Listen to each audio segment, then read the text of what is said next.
Minister, the Right Honourable Greg Barker MP, who's the Minister for at the Department of Energy and Climate Change, has come here today. But he's also come, of course, because the Right Honourable Greg Barker is the Minister for Business Engagement with India. I'm delighted to say the Minister is going to address us. I'm even more pleased to say the Minister has decided to take some questions, as long as you promise to be very nice to him. I have that promise. Ladies and gentlemen, will you please welcome to the podium the Minister who is now going to address us, the Right Honourable Gregory Barker.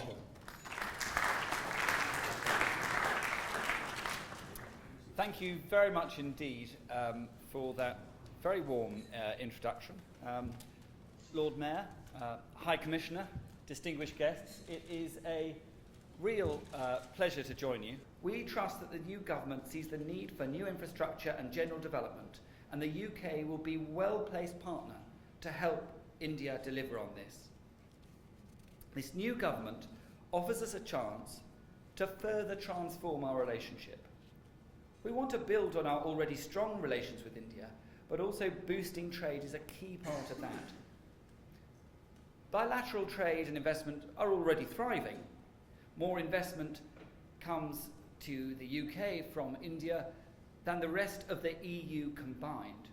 There are over 1,000 Indian companies in the UK, and Tata, as we heard earlier, it's an extraordinary success story, is the largest manufacturer employer here in the UK with over 45,000 employees.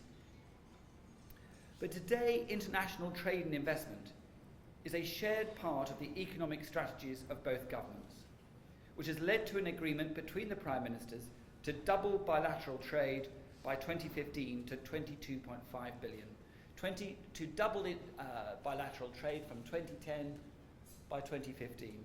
As we said before, India is great news. India is fantastic news. We are, ladies and gentlemen, witnessing and harnessing India's transformation, and Mr. Minister, the UK is serving as a hub for India's global investments.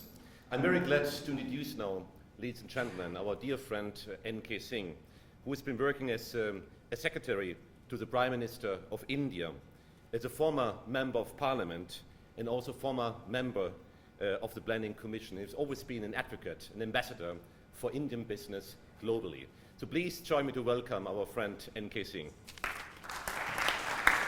Thank you. Thank you so much.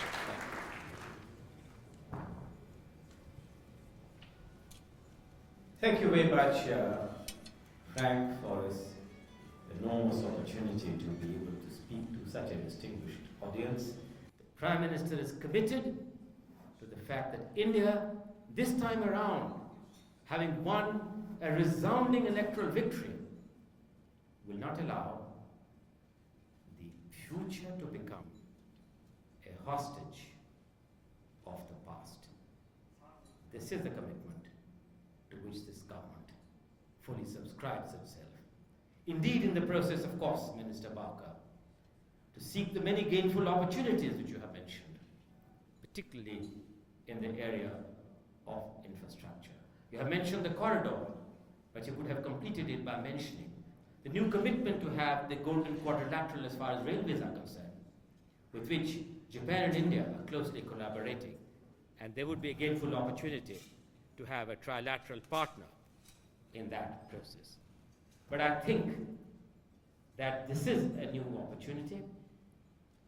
This is a new beginning, because it is after 30 years that you have a government fully in majority and fully in control of the legislative business in Parliament. And this government is committed not to disappoint the investors in this room, but not to disappoint investors all over the world. Thank you very much for this opportunity.